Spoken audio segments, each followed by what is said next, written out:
If we eat hot pot, then like we put the beef in the soup. Can you drink the soup? How you can? I just don't eat the meat here. Why? I don't know. But the juices are. It's fine lah. Who say? Are you talking about beef soup?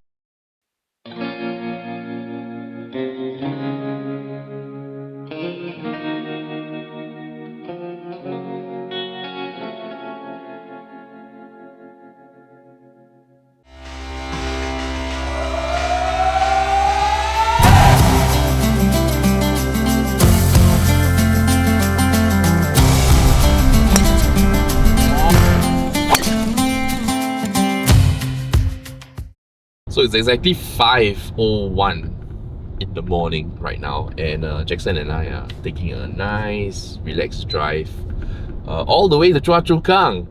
And the reason we're going to Choa Chu Kang is because we need to pick Glenn up today in this very beautiful iX1 that has been very kindly provided to us by BMW Singapore and Performance Motors. The goal is really to kind of reach Glen by 5:30 in the morning and then cross the causeway, Woodlands checkpoint, arrive at breakfast at 6 AM at one of our favorite breakfast spots in the morning, and then hopefully we're done with breakfast and we get to the golf course by 7 AM because it's been pretty hot recently, and I think getting to the golf course early is going to help our golf game a lot today so that we can play as many holes as we can while we are still in the shade. Oi. Good morning.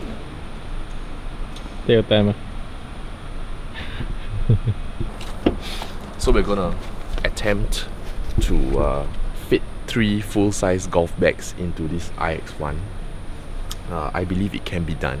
Pretty impressive. Is to remove some of the longer clubs, and then we can see how we can slot this in.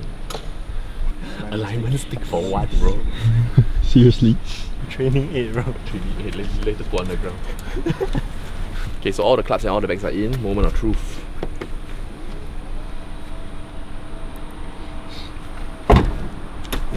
Let's go.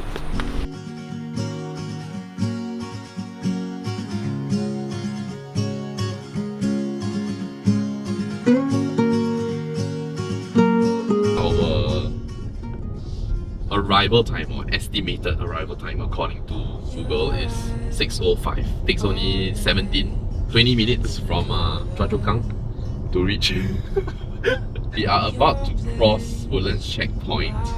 We are going to put the cameras down and the mic down, and then we'll suit up again after we cross the checkpoint. Keep it on the low, round and round we go. 6:05 cleared Malaysian customs at Woodlands checkpoint. This breakfast place is, in my opinion, a very, very special place because it's one of those like old school, authentic dim sum places. It's a small little hole in the wall kind of shop. Aside from the fact that it's one of the earliest places that are open, I think it also kind of highlights the kind of place that you can go if you drive into Malaysia for your golf game, as opposed to taking those kind of shuttle services or organized transport. This gives you so much more freedom to kind of explore off the beaten path, find unique places, and have a bit of a more fruitful experience when you go and golf. So yeah, so let's go check out restaurant Kaka.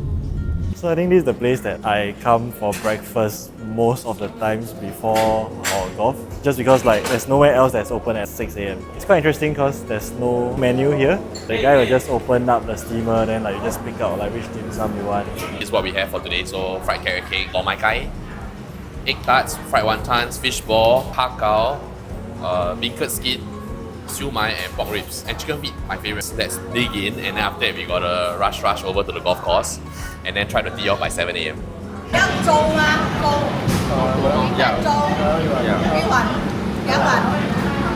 So Jackson's gonna try chicken feet for the first time. Can I eat the smaller two? I eat the smaller two. Yeah.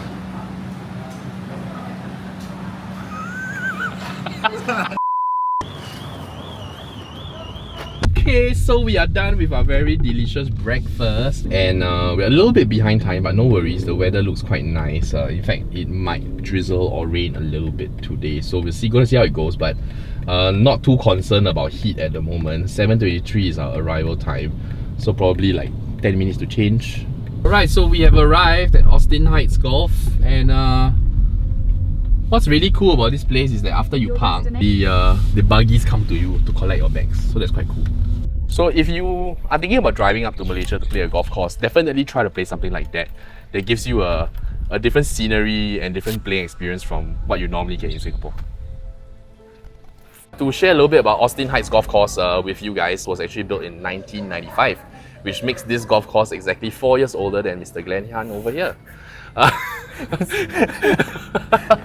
in any case, Austin Heights is a pretty interesting course in my opinion, especially here in JB, because it offers you something that you can't really find on a Singaporean golf course, which is elevation. Probably the best thing you get in Singapore is like Sembawang. So like Sembawang probably has the strongest resemblance to this course. But Austin Heights over here, a lot of elevation, quite a lot of water as well. Yeah.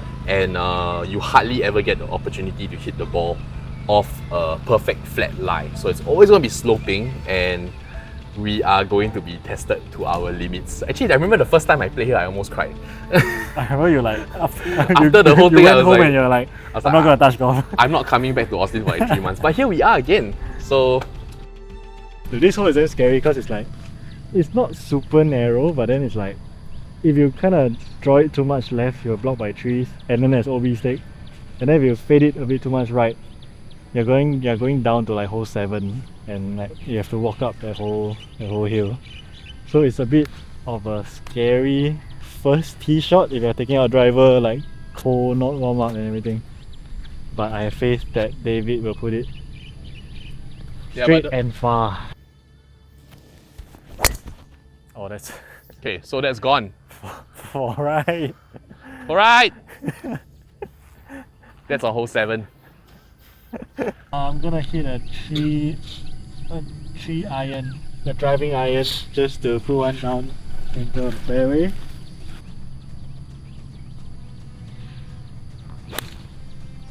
Oh, perfect.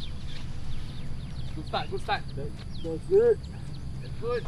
So holes 8 and 9 at Austin Heights is, in my opinion, one of the more special holes because it surrounds this central water body here, and then they are a bit more difficult in that sense to see that it's like a severe uphill. And standing on the fairway and trying to hit it onto the green is a bit of an intimidating process. So later on we'll show that too.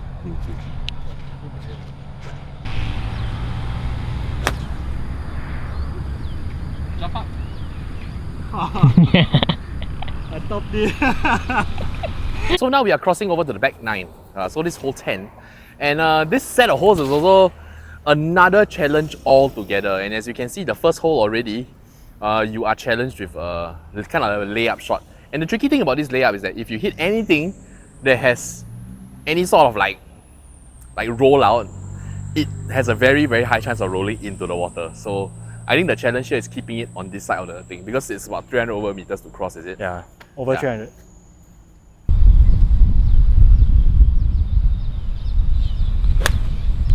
Oh no, that's not on the green.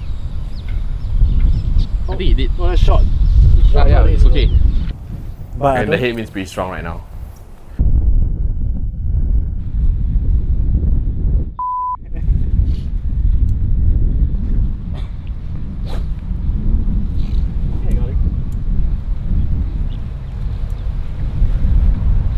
Outcome can only get better.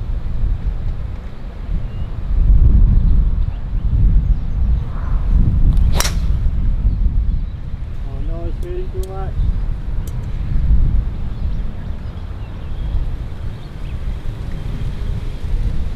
This left? Yeah. Damn! No problem. Oh, flushed. Is it right? Oh, it But kept that's fading. fine. It kept fading.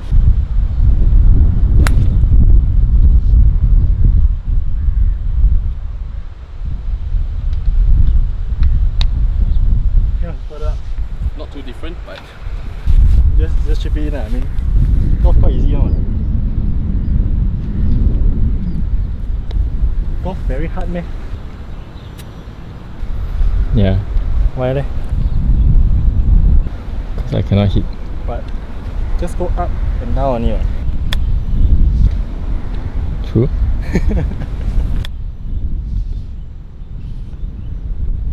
That checked so much more than I thought. Dude, that's such a tough part, but It's not very easy.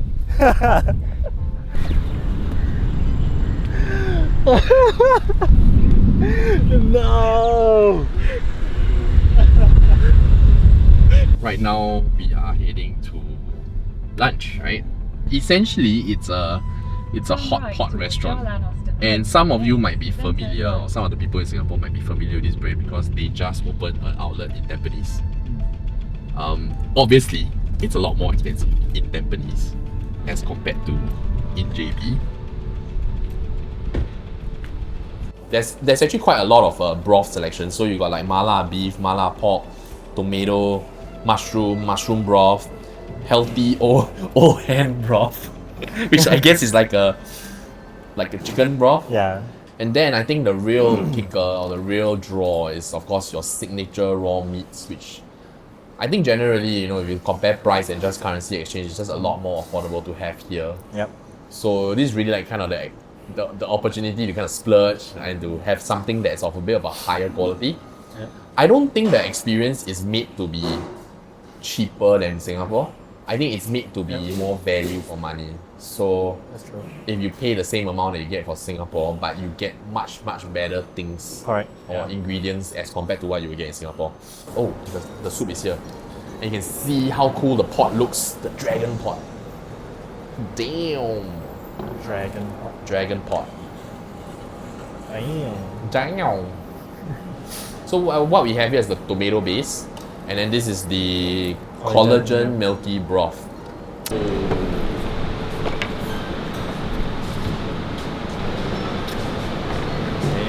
Damn, son. We've got, of course, the Chinese cabbage. This is for flavor, sweetness.